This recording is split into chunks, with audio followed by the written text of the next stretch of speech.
Good evening. Welcome to this year's Community Holocaust Memorial Commemoration, Holocaust Survival Family Stories. I'm going to ask before we begin that if you're carrying a cell phone, if you could please shut that off, that'd be wonderful.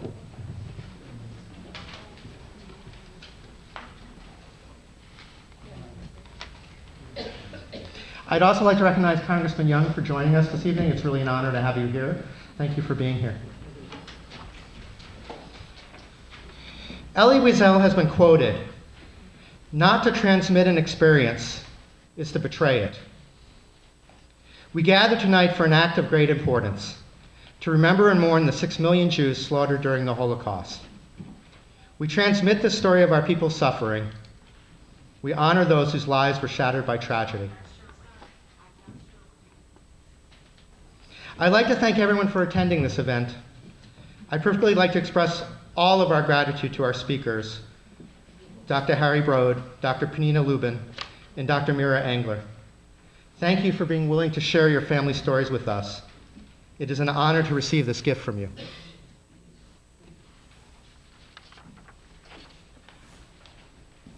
I'd like to ask everybody to stand, please, for a moment of silence. The silence in remembrance of all who perished during the Holocaust, and in special remembrance of the survivors who lived here with us in Iowa and in Des Moines.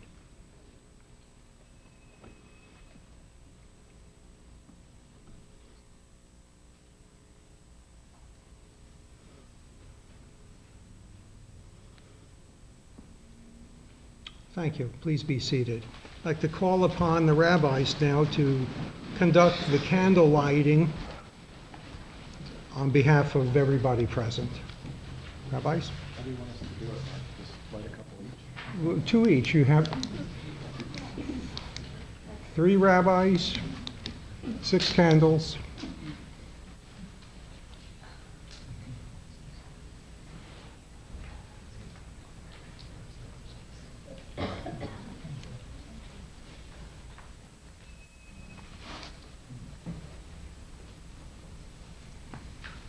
We remember the souls of those who are no longer with us, whose names we know and whose names we don't know.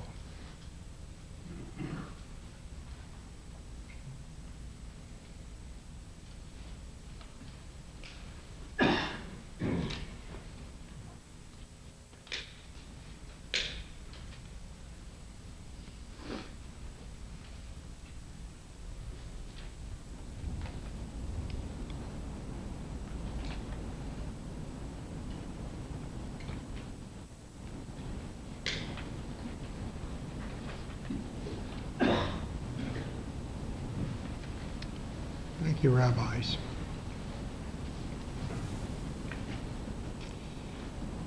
We gather tonight, which is Erev of the 27th day of Nisan on the Hebrew calendar, along with Jewish people all across the world, across America, all across Jewish communities, in solemn remembrance.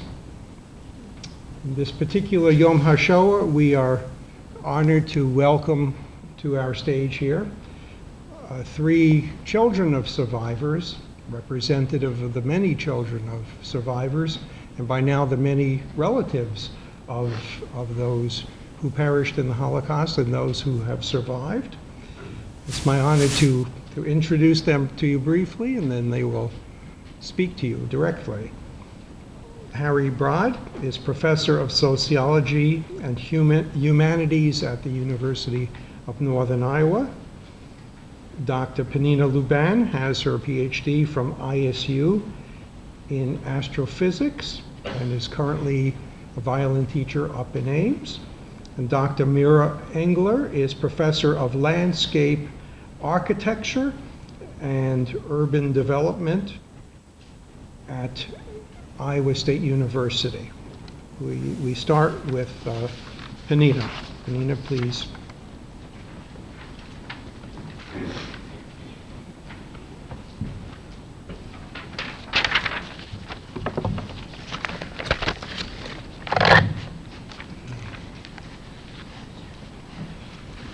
The story that I wish to share with you is that of my mother, Helena Rappaport Harpak of blessed memory. Let me start by saying that neither my mother nor my father ever voluntarily spoke about the Holocaust with myself or my siblings. It was only my sister and me that, as adults already, started asking questions and wanted to know about the Holocaust and about their families. My father never did tell us, but my mother reluctantly agreed, and she spent several months writing her memoirs, which was a very difficult process for her. My mother was born in 1920 in Libau, Latvia, which was a part of Latvia that was very much under German culture influence. And my mother, her parents, her sister, and many other Jews in that area were very proud of that German heritage and their mother tongue, which they called Hochdeutsch, the High German that was spoken by the most cultured and educated Germans. However, their happy and carefree life ended abruptly with the Soviet invasion of Latvia in August 1940 and the confiscation of the family's business.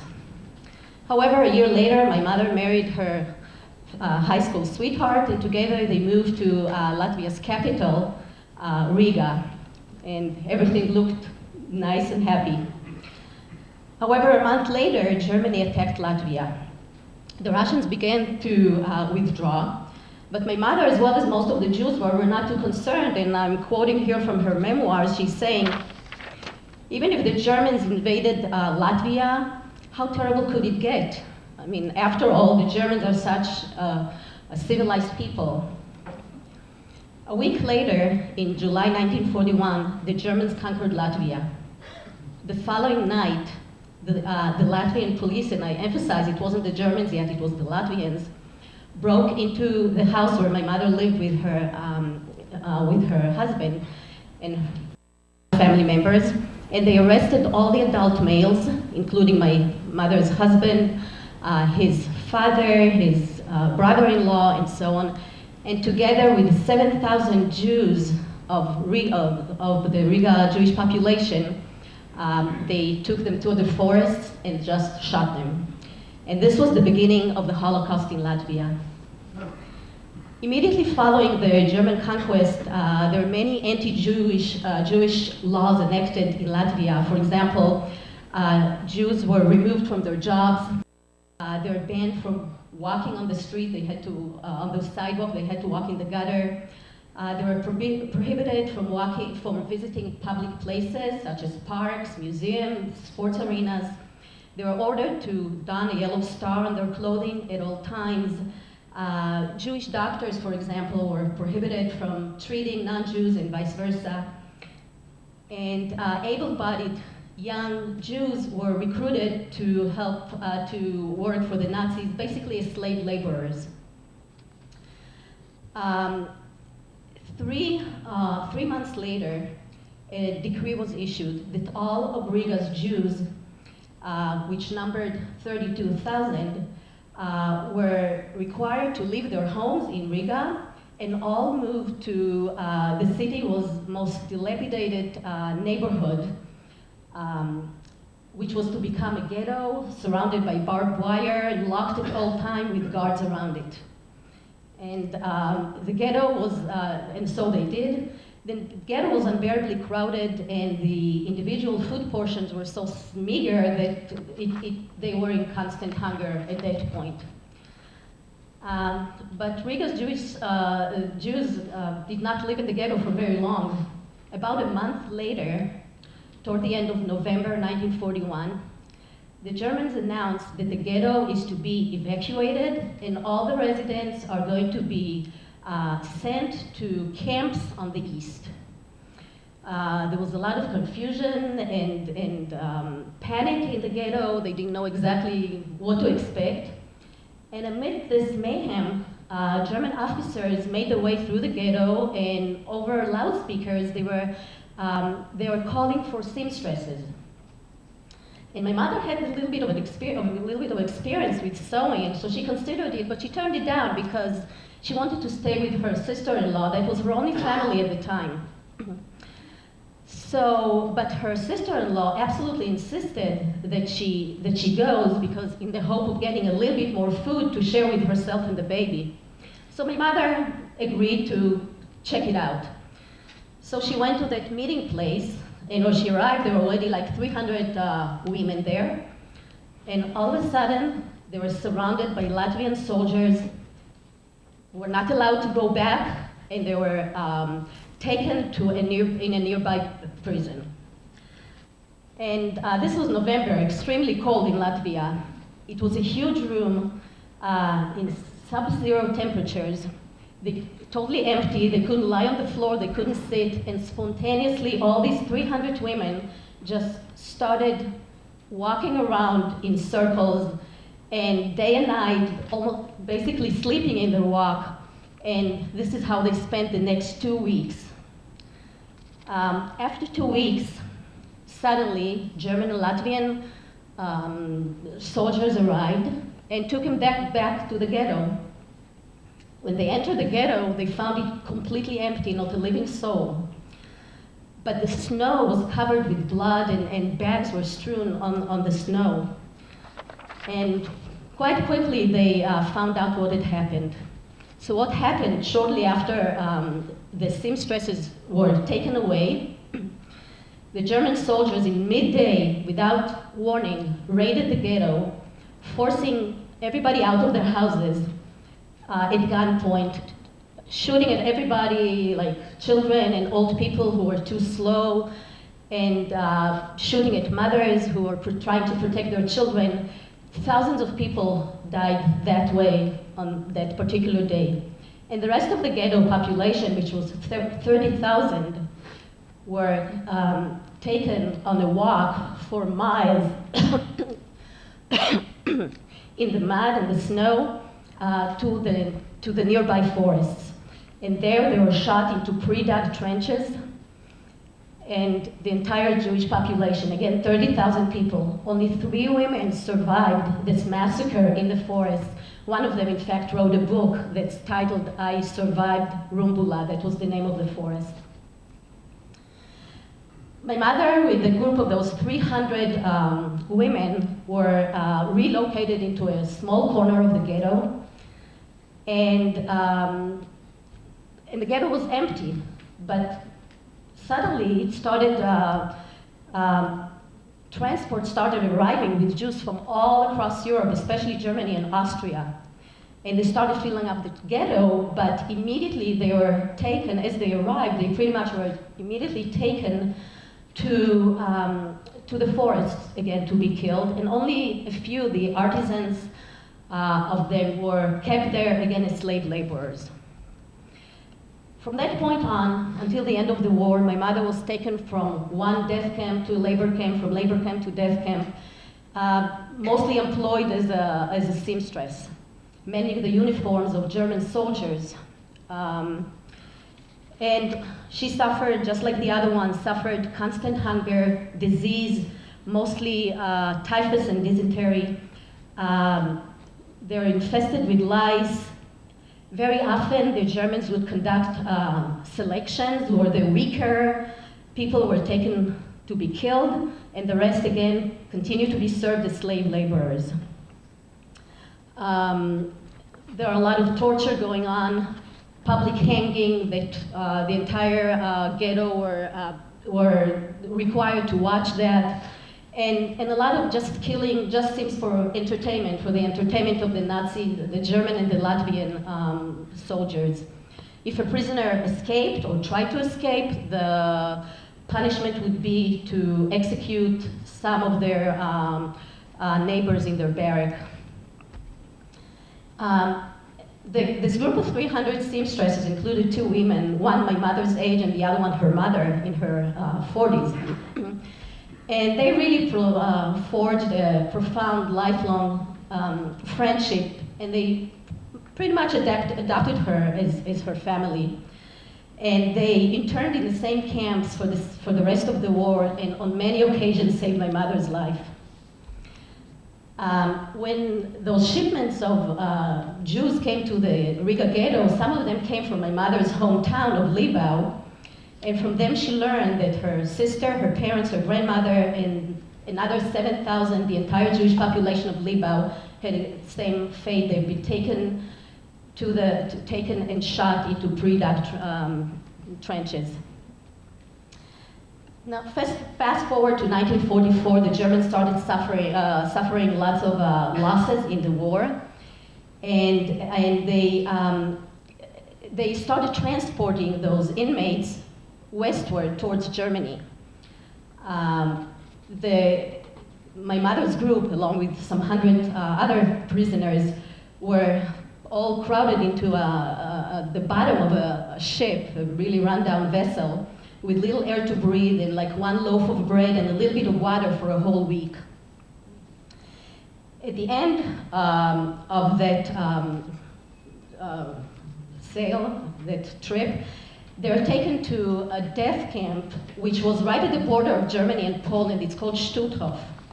Now, Stutthof is not a very famous death camp, but, for example, like Auschwitz, but it was one of the worst ones that existed, and normally inmates would not survive there for more than a week or two, just out of starvation, disease, shooting, executions of all sorts. And as I said, my mother was spared, her life was spared thanks to so many unbelievable miracles. In one instance, there was aerial bombing. They didn't know if it was the Germans or the Allies, but there was bombing. And my mother was standing there with a group of maybe a dozen other inmates. And those who had just a little bit of energy tried to run for cover. They ended up all being hit and killed. Whereas my mother, together with those who were just unable to move anymore, just stayed there and they survived. That was one of those miracles. Fast forward now to April 1945, almost the end of the war. The Germans were trying to destroy all the camps and erase all the evidence of the genocide that they had carried out. And in order to empty that Stutthof, the camp that my mother was in, they conducted more selections, and the sicker ones and the more emaciated were executed, but the ones who were in a little bit better shape, I would say, were loaded on trucks and driven to a location in Germany itself that's called the Hell Peninsula. And there, they were taken on a death march. They were forced to walk for miles and miles on end. Whoever was trailing behind was shot, and they just kept on walking. And at this point, my mother just couldn't walk anymore, and she told her friend, the ones that I mentioned before, she told her, just leave me alone and walk yourself. I just cannot walk anymore, just let me die. And this friend told her, if you die, I'll die too. And she just physically supported her, pulled her throughout this death march till the end of the march, again saving my mother's life. Those who survived the death march were again loaded on a ship, very overcrowded in the bottom of the ship, and it sailed even to the west towards central Germany. People there lost their sanity on there. They became blue and black, and they were thrown off the ship. The entire time they were hearing bombings outside. And later on it became known that exactly on the same day, in the same area, the British Royal Air Force was bombing other ships that had thousands of survivors on them. The reason is not clear till today. It's been sealed for 100 years by the British. But my mother survived because apparently the ship she was on was a little bit smaller and went unnoticed by the British Air Force. When the ship finally arrived at the shore, the exhausted and starved survivor dropped into the water and started walking. Many of them drowned. And again, my mother's friend just practically carried her. And by the shore, there are a lot of young Germans, like teenagers, 16 to 18, and they were shooting at the approaching survivors. And miraculously, my mother survived that shooting. And they went on shore and they kept on walking into the center of the town until they saw tanks approaching and British soldiers emerged out of the tanks. And that was really the moment of the liberation for them, which took place on May 1945, in fact, 71 years yesterday. But this was not the end of their misery. The British soldiers, with good intention, put together a field kitchen and made soup for the starving survivors. Those who were able to ate it, and many of them died that same day or the next day because their body just couldn't handle that. After years of hunger, they couldn't handle that. But my mother was in such horrible shape. She was so emaciated and sick with typhus. She just couldn't eat, she couldn't speak, she couldn't even state her name.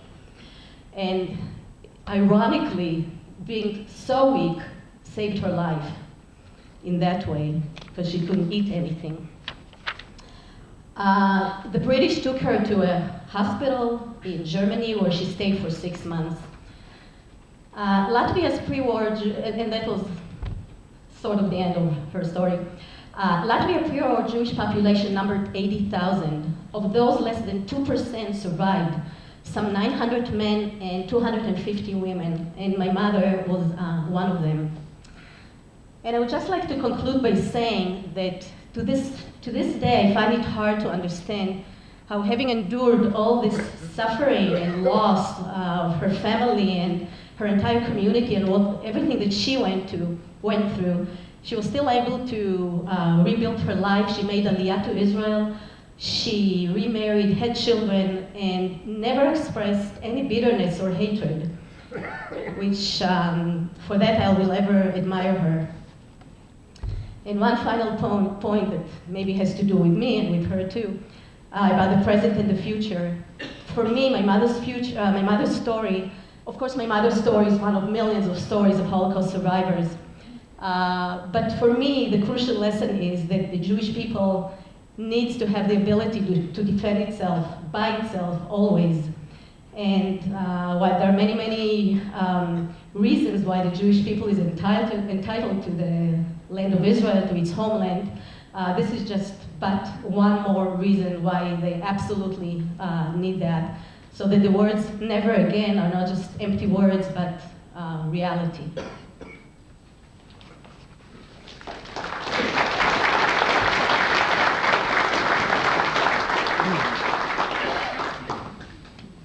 I might mention that the sole individual from our community who has survived one of the camps, David Wolnerman, is down tonight telling his story, I believe in Houston, to the Houston Holocaust Museum.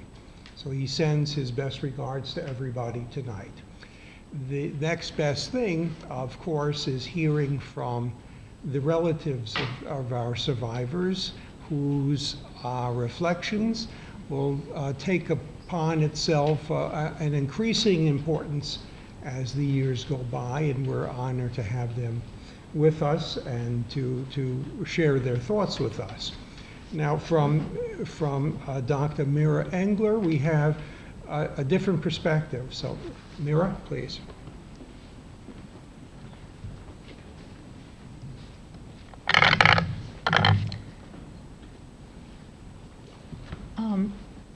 My father, Asher Engler, grew up in Kosovo, Galicia, Poland. My mother, Leah Sher, grew up in Lutsk, Poland, today's Ukraine. They met in Israel when my father, a blue-collar worker at the Tel Aviv Jaffa water department, bought cigarettes and soda at the kiosk where my mother worked. The kiosk belonged to her step-parents, a childless couple who adopted her after the war and brought her with them to Israel. She was orphaned at age 8 after watching her parents be shot in their backyard by the Germans. Pretending to be orphaned Christian girl, she fled and managed to survive the war years as domestic servant for several local peasants. At least twice she was taken and interrogated by the local police under suspicion of being Jewish. Yet her familiarity with the prayers of the New Testament appeased her captors and saved her life. Her 2-year-old sister was given to a childless peasant couple in the countryside for safekeeping just before the Germans entered town. She also survived and remained in the Soviet Union until the Iron Curtain fell and she and her family were able to immigrate to Israel in the 1990s. My father endured the horrors of the Holocaust as a teenager, along with his father Baruch and younger brother Gidon, in hideouts in Kosovo and nearby towns, while his mother was caught, taken, and murdered in the Belzec death camp. They lived worse than animals, nearly starving and constantly on the verge of being caught by the Germans and their Ukrainian collaborators. More than once, my father was ready to take his own life with the rope that he and his father and his brother carried and planned to use in the event they got caught. Kicked out of their 11-month hideout, a hole of 1 by 1.8 meters in the ground under the wooden floor bedroom of the bedrooms of Nikola, who received a lot of money for it. That was in 1944. They struggled for days to find a new shelter. At one point, my grandpa told his boys they'd try one more place before giving up. Fortunately, they were taken in. They spent the last few months of the war until the Russians returned in that hideout at the home of Luputinska, a righteous among the nations, along with 4 other Jews, including Pesia, who would become my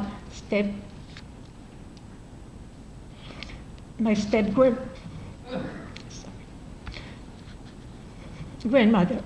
My parents married in Tel Aviv in 1951 and bore 4 children, starting a new life cycle. They did not want us to know about the terrible things that happened in the war. Pre-war life was also blocked from conversations. They spoke Yiddish, and they didn't want us to understand. Yet, there was a cloud that hung over us and was deeply felt. The black hole that was the Holocaust and the relatives who were decimated were nonetheless present, and we kids were seized by the history we had hardly known. How could we not? I was named after my grandma on my mother's side, Miriam.